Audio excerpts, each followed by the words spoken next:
few, a few, and the few, the most confusing determiners ever. अस्सलाम वालेकुम, मैं Sumaira Shamrez and welcome to learn English with Sumaira. So guys, last video में हमने little, a little and the little का use सीखा था। So आज हम few, a few and the few का यूज़ करेक्टली सीखेंगे। अपने सेंटेंसेस में हम करेक्टली इनको किस तरह से यूज़ कर सकते हैं। मोस्टली स्टूडेंट्स को ये कन्फ्यूजन होती है कि few, a few and the few same ही लगते हैं और सेम ही मीनिंग होता है।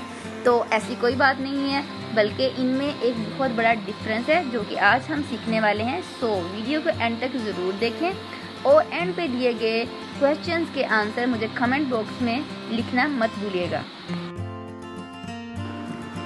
सो गाइस, सबसे पहले हम few, a few and the few का मीनिंग समझ लेते हैं। इनको क्वांटिटेटिव एडजेक्टिव्स कहते हैं। इसका मतलब है कि सिर्फ ऐसे नाउन्स के साथ few, a few and the few use हो सकता है जिनको हम नंबर्स में गिन सकते हैं।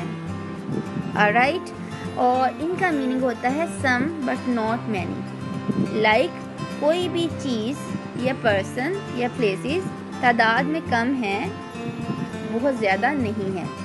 यहाँ तक हमने एक बात समझ ली है कि few, a few and the few सिर्फ काउंटेबल नाउन्स के साथ यूज़ होते हैं, बट ऐसे काउंटेबल नाउन जो कि प्लूरल हों।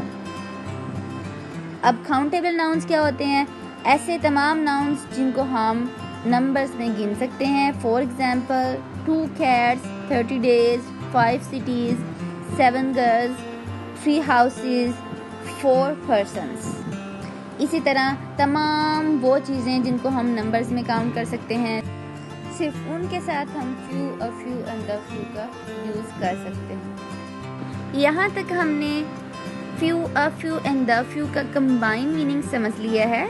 नाउ हम वन बाय वन इन तीनों के मीनिंग्स और एग्जाम्पल देखेंगे। और फर्स्ट ऑफ ऑल फ्यू, इसका मीनिंग है not many, hardly any. Means ना होने के बराबर, बहुत कम तादाद में कोई चीज़ है, बिल्कुल ना होने के बराबर, इसका मीनिंग है। अब 3 चीज़ें फ्यू के बारे में हमेशा याद रखें। First, few has a negative meaning like none. जैसे नन हम किसी चीज़ के नेगेटिव होने को शो करने के लिए यूज़ करते हैं, इसी तरह हम फ्यू भी नेगेटिव मीनिंग में यूज़ करते हैं। लाइक इस चीज़ का बहुत कम तादाद में होना, बल्कि ना होने के बराबर होना। तो second thing about few, always use for countable noun. तो दूसरी चीज़ जो आपने फ्यू के बारे में याद रखनी है वो है कि आपने इसको हमेशा काउंटेबल नाउन्स के साथ यूज़ करना है। Third most important thing about few, it is used with plural noun plus plural helping verb. So guys, sentence में लिखते वक्त ये ध्यान रखना है कि फ्यू के साथ नाउन प्लूरल आएगा और उसका हेल्पिंग वर्ब भी प्लूरल होगा। अब हम इसको एग्जाम्पल्स के साथ समझते हैं। So first example, few men are free from faults. बहुत कम, ना होने के बराबर लोग ऐसे हैं जो गलतियां नहीं करते। तो इस एग्जाम्पल में हम फ्यू को नेगेटिव मीनिंग देने के लिए इस्तेमाल कर रहे हैं, ये बताने के लिए कि ना होने के बराबर लोग ऐसे हैं जो गलतियां नहीं करते। मतलब कोई भी ऐसा बंदा नहीं है जो गलती ना करता हो। इस तरह सेकंड एग्जाम्पल में few cities have play grounds. हम फ्यू का यूज़ कर रहे हैं इस एग्जाम्पल में ये बताने के लिए कि बहुत कम, ना होने के बराबर शहर ऐसे हैं जहाँ पर प्ले ग्राउंड्स हों, खेलने के लिए ग्राउंड्स हों। तो थर्ड एग्जाम्पल में few students appear in Punjabi competition. तो इस एग्जाम्पल में हम फ्यू का यूज़ कर रहे हैं नेगेटिव मीनिंग देने के लिए कि ना होने के बराबर बच्चे ऐसे हैं जो पंजाबी कंपटीशन में हिस्सा लेते हों। आई होप कि आपको फ्यू का यूज़ और एग्जाम्पल अच्छे से समझ आ गई हैं। सो नाउ हम अ फ्यू का मीनिंग और उसका यूज़ समझते हैं। अ फ्यू का मीनिंग है सम, दो, नॉट मैनी। मीन्स कुछ चीज़ें हैं बट तादाद में कम हैं। तो 3 चीज़ें फ्यू के बारे में याद रखें। A few has a positive meaning opposite to none. Means a few हम सेंटेंस में उस जगह लगाएंगे जहाँ पर हम किसी चीज़ का होना शो करना चाहते हो। अगरचे तादाद में कम है लेकिन किसी चीज़ का होना यानी पॉजिटिव मीनिंग दे रहे हैं कि कोई चीज़ मौजूद है बट वो तादाद में कम है। इसीलिए इसको अपोजिट टू नन कहते हैं, बिकॉज नन का मतलब तो होता है किसी चीज़ का बिल्कुल ना होना। और सेकंड थिंग अ फ्यू के बारे में याद रखें, फ्यू की तरह अ फ्यू भी हमेशा काउंटेबल नाउन के लिए यूज़ होता है। Third thing, it is used with plural noun and plural helping verb same like few. A few में भी हमने नाउन प्लूरल रखना है और इस बात का ख्याल रखना है कि उसका हेल्पिंग वर्ब भी फिर प्लूरल हो। चले आए इसको एग्जाम्पल के साथ समझते हैं। अ फ्यू की first example, a few man are free from faults. कम ही लोग ऐसे हैं जो गलतियों से महफूज हैं, गलतियों से फ्री हैं। सेम एग्जाम्पल जो हमने फ्यू में देखी थी उसी एग्जाम्पल के साथ अगर हम फ्यू की जगह अ फ्यू लगाएं तो उसका मीनिंग बिल्कुल चेंज हो जाएगा और उसका पॉजिटिव मीनिंग आएगा।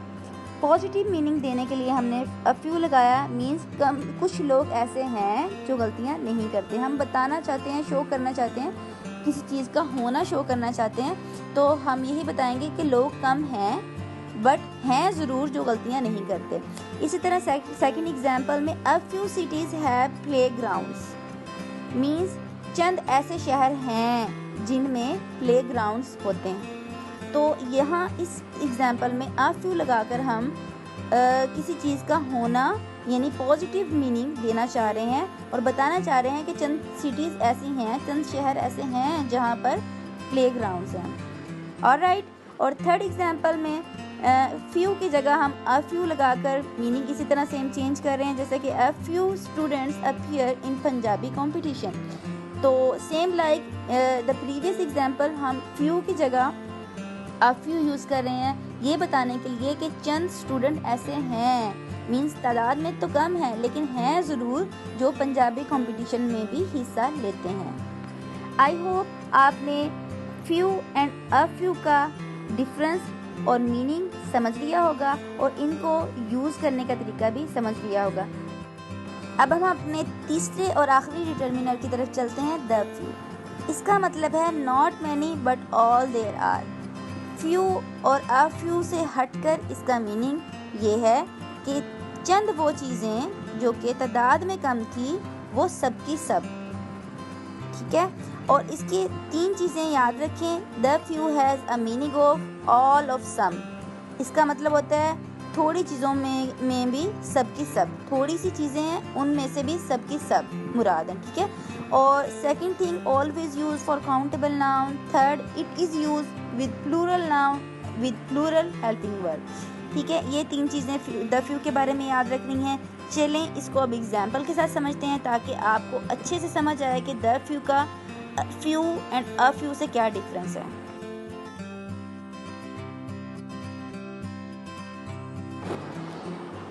द फ्यू की first example, the few relatives she has all are poor. Means जो थोड़े उसके रिश्तेदार हैं वो सब के सब गरीब हैं। द फ्यू लगाकर हम ये बताना चाहते हैं कि जो थोड़ी बहुत रिश्तेदार हैं वो सब के सब गरीब हैं, मीन वो सब के सब मुराद हैं। द फ्यू लगाने का मतलब ये है कि वो सब के सब जो कि तादाद में ऑलरेडी थोड़े हैं वो सब के सब हम एक एग्जांपल में बताना चाह रहे हैं वो सब के सब गरीब हैं। Second example, the few coins they had were all spent. Means जो थोड़े से कॉइन्स जो ऑलरेडी थोड़े थे वो सारे के सारे खर्च हो चुके हैं। द फ्यू लगाकर हम वो थोड़ी चीज़ का सारा हिस्सा मुराद ले रहे हैं। इस तरह थर्ड एग्जांपल में the few people have come in the party और ऑल रिच।